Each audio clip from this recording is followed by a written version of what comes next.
20 metų.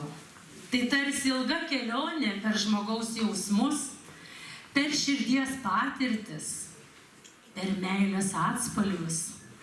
20 metų čia skamba melodijos ir posmai, kurie geba paliesti tai, kas giliausia ir tikriausia yra žmogaus širdyje. Pasensim ir liūdnai žiūrėsi, kaip krenta snaigės iš dangaus.